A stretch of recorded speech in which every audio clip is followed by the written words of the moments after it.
Hello people, so we got One Piece chapter 969 out, and it's pretty obvious that the next chapter will most likely be the last chapter of this flashback, which has been a tremendous flashback for so many different reasons.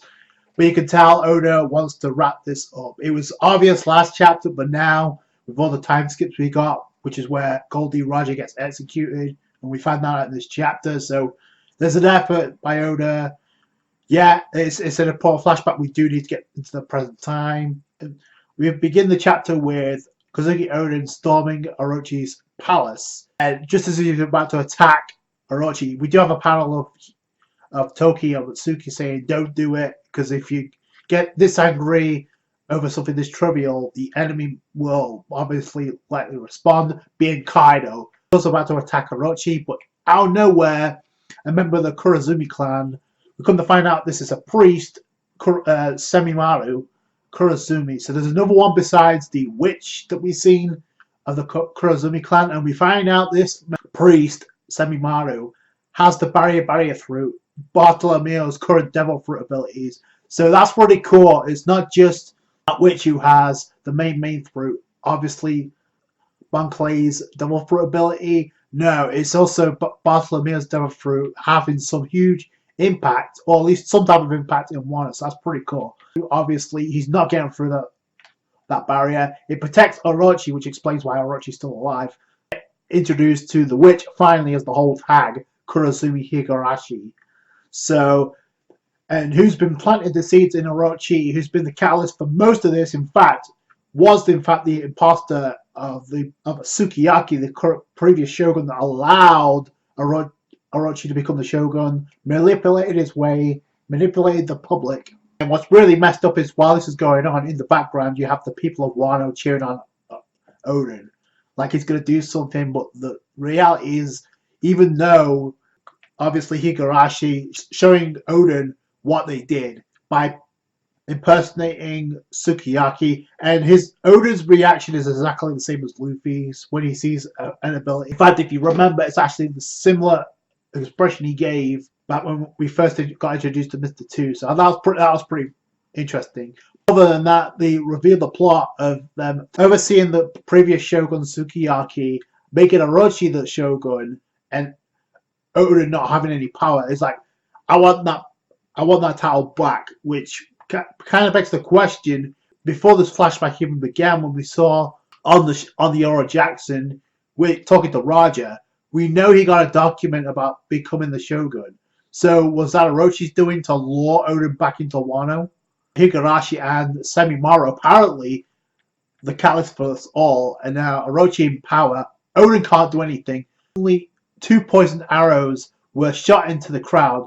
So we come to find out that Sukiyaki was one of them. So he wasn't a terminal illness.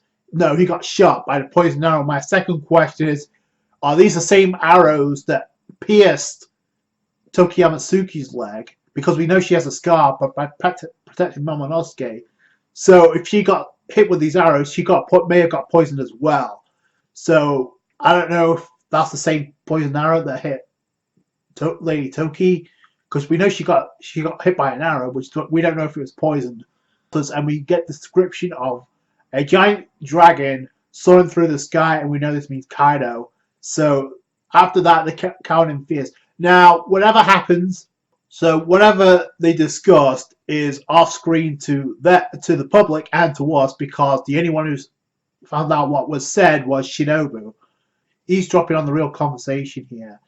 Now, I don't know why she doesn't say anything post this, but regardless, we see Oden acting as pretty much Orochi's personal jester, his clown, acting like an idiot. But he's doing this for obviously protecting possibly the scabbards, and I think most importantly his family. So because there's no way Oden, this prideful, would bow to Orochi, given what he just heard about his father Sukiyaki. Even the scabbards are calling him out. It's like, what the hell happened here? And it's his business, but the scabbards know better. It's like, don't lie to him. And if you notice, the only 2 people that overreacted are kind of like Kinemon and Okiku. I find that very ironic. He asked was, what did you say to Orochi? Because it's obvious he doesn't want to say, which in fact, and first the fact that whatever he's doing is for their benefit. So he's acting like an idiot. And then at one point we get from 23 years to 24 years, which go 24 years ago, which takes place during Raja's execution. The paper, and there he gets news about Goldie Raja executed, but we know he turned himself in. So, and a lot of people thought we would get to see that on screen, Raja's execution. I didn't think so, just because this flashback was coming from Oden's perspective, and we've seen Oden's ties with Raja already. So I don't know why we'd see the execution when we've already seen this. Then we get some interesting intel. During this time, we come to find out a fight broke out in Ringo. So we get to find out that Kaido battled Gekko Moria. We know Moria lost because we see the scar. He's even said it himself. He got his ass whooped by Kaido. And I was looking at that panel to see if Kaido had a scar, whether or not that battle actually took place yet.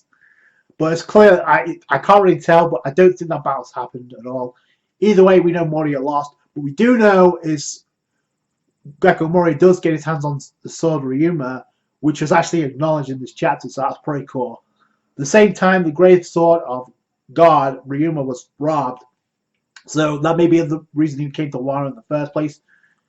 But it's cool we're getting that revealed here. Despite Oden acting like an idiot, he does have like the scabbards and his, most importantly, his family and his peers actually look up to him, despite the fact that he's acting like a clown for Orochi. A few allies left, and we actually get to see Hyogoro's wife also, which is pretty cool. And I guess we find out the reason. We've come to find out why she's not around anymore. We see a panel of Oden, Hyogoro, and Hyogoro's wife. Anyway, 3 years after Oden returned to Wano, so in 2 panels, we actually got cut through 2 years. So I should just tell you everything you need to know about the pacing of this chapter. Acts like a clown. He's dancing pretty much in a loincloth in the middle of the public. You have Orochi laughing like an idiot. He's on this car in the 5th year. So another year goes by in the next panel. The factories, I like to build multiple factories in Kuri. I like to ask you about Kaido. And Orochi Oden gets this look on his face like he's perplexed, but at the same time, what are you talking about? And Hyogoro tried to like revolt. So I left him in Kaido's hands. So we know he eventually gets captured. Found out is Hyogoro and the old hag who followed him here. We shot endured pain for 5 years on his own. Without the reason he didn't get his retainers involved is because they didn't want to. Is for that very reason he didn't want to get them involved because of Kaido, and couldn't bear it no more. He started tearing up, and then this Kaido, I will make him pay. We know that confrontation takes place. However, what it really looks like here is we see a panel of the 9 retainers. It looks very reminiscent to what we see now, except they're staring in front of the ocean and they're crossing the bridge of Ringo with the sunlight in the background. So I thought that's very, very ironic. The destination was the public execution of Kozuki Oden, meaning that Oden is about to be executed, which would infer that his battle with Kaido has already taken place. Because we know Kaido battles Oden. We know that's how he gets his skull. We have yet to see that and gets executed. And this is 25 years ago. So this would be the right time.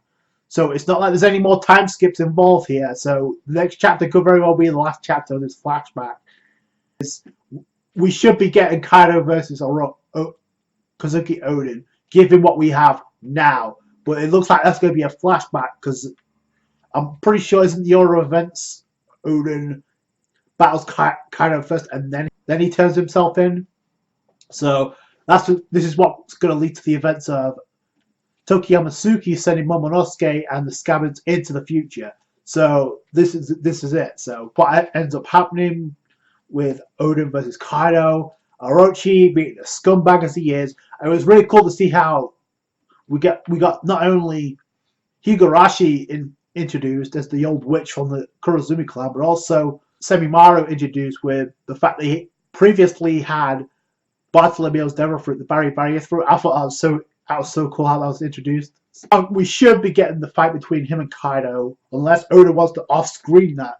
One of the most important, influential flashbacks in One Piece, so it looks like it's about to come to an end pretty soon. I would say Oda does have to wrap up the events in Wano with the battle in Onigashima this year, given what was stated at Jump Festa. So I don't know, I thought this chapter was pretty cool. All in all, let me know what you guys think down below. That's going to do it for today, guys. Thank you so much for watching. Like this review if you did. Subscribe to the channel for more One Piece. Catch you guys later. Thanks, guys. Bye.